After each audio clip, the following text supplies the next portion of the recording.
Salut à tous les amis, énorme retournement de situation ce matin. Rodri annonçait tout proche du Real Madrid pourrait finalement regarder du côté du FC Barcelone. Sur le papier, c'est une information qui fait rêver beaucoup de supporters. Mais plus j'analyse ce dossier, plus je me dis, le Barça peut être en train de se tromper complètement dans ses priorités.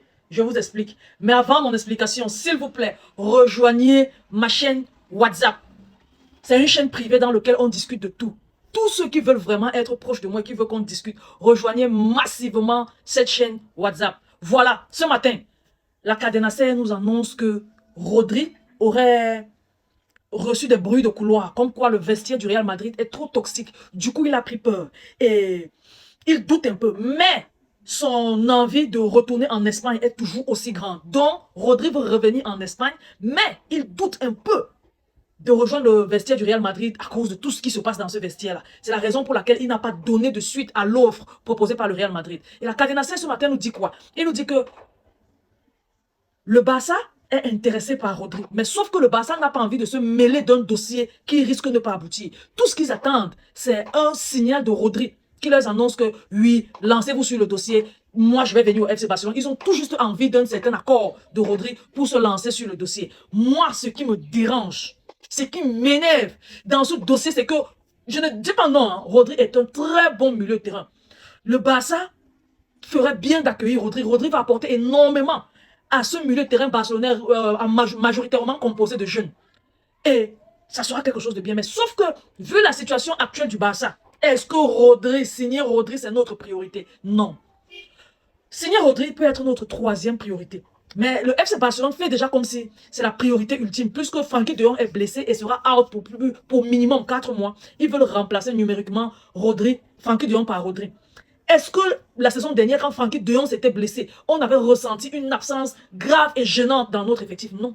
On avait gagné nos matchs et on avait avancé. Bien au contraire, c'est quand Rafinha, Yamal ou bien Pedri ou encore Juan Garcia étaient blessés que notre effectif souffrait. Donc on peut faire fi de l'absence de Frenkie de Jong. Pourquoi? Parce qu'on a assez de monde dans le milieu de terrain pour pallier à cette absence-là. Et en plus de ça, le Barça veut toujours vendre, comment on l'appelle, Marc Casado. Parce qu'il trouve important de vendre Marc Casado maintenant, étant donné que peu importe Frenkie de Jong ou pas, sa disponibilité ou pas, Marc Casado ne sera pas un très grand choix. Bon, il ne sera pas trop utilisé la saison prochaine. S'il n'est pas trop utilisé, sa valeur va encore plus baisser. Bon, on veut absolument le vendre aujourd'hui. On a eu un club de la Turquie qui a proposé 10 millions. On trouve que c'est insuffisant. On a dit non. On attend toujours des potentiels preneurs pour Marc Casado. Donc, ce qui fait que Marc Casado, de toute façon, sera hors. Et pour eux, ils pensent à Rodri pour le remplacer. Mon problème est que Rodri coûte 60 à 70 millions. C'est ce que Manchester City attend. Est-ce que le Barça a cet argent-là? Non, le Barça n'a pas cet argent-là. Et le Barça a d'autres priorités, telles que le 9.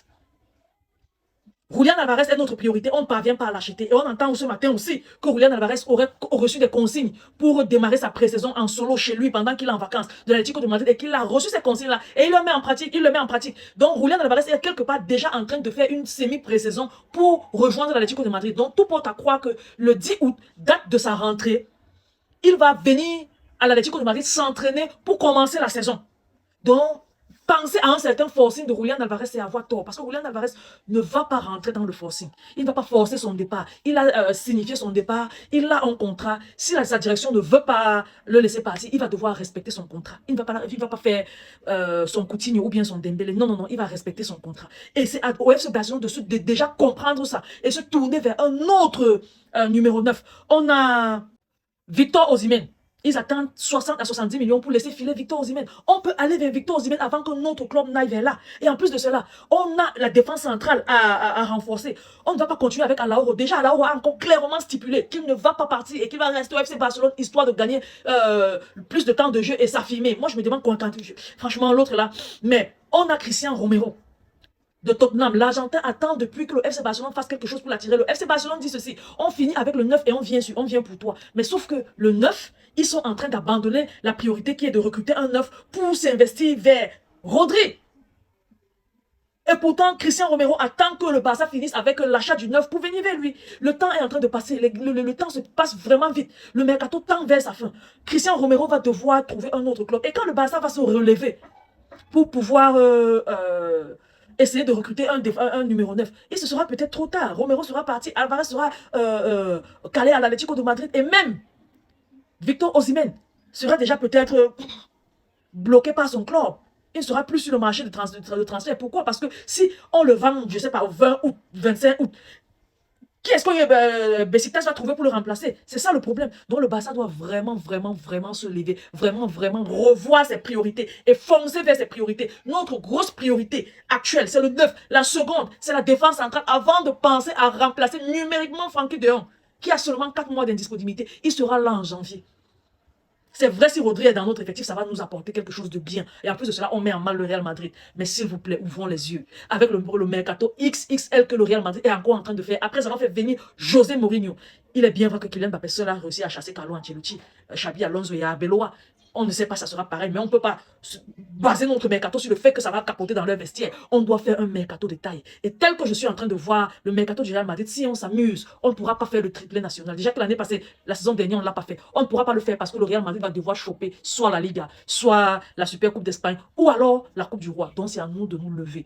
Déjà que même notre pré-saison, on a choisi des équipes bancales avec qui on va jouer. Voilà ça que le 3e match de la pré-saison en Angleterre a été annulé parce que les joueurs de l'équipe contre qui on devait jouer ne sont pas au complet. Donc on quitte l'Angleterre sans toutefois jouer les 3 matchs prévus en Angleterre. On revient en Espagne pour pouvoir programmer, jouer en grampe et je sais pas, on aura encore un autre match amical contre une équipe du Maroc, un truc comme ça, le Maroc ou l'Égypte, un truc comme ça. Pendant que les équipes se préparent en jouant l'Atlético, Liverpool et autres, nous on est là en train de jouer les Birmingham et encore les clubs. Oh, j'ai failli dire congolais. Les clubs, les clubs du Maghreb, sérieusement parlant, on peut faire mieux. Et on va aussi noter que nos joueurs, nos champions du monde reviennent pour leur pré-saison la semaine prochaine. Donc, je pense que, bref, espérons que le Barça se dépêche pour ce mercato. Nous offre un bon mercato capable de vraiment de compétir avec le Real Madrid et de gagner des titres, surtout de gagner la Ligue des Champions. Je ne pense pas que si on rate encore la Ligue des Champions, Yamal va rester dans notre club, attendre Dieu seul sait quoi. Sinon les gars, rejoignez ma chaîne, je vous en prie. Le lien est en description.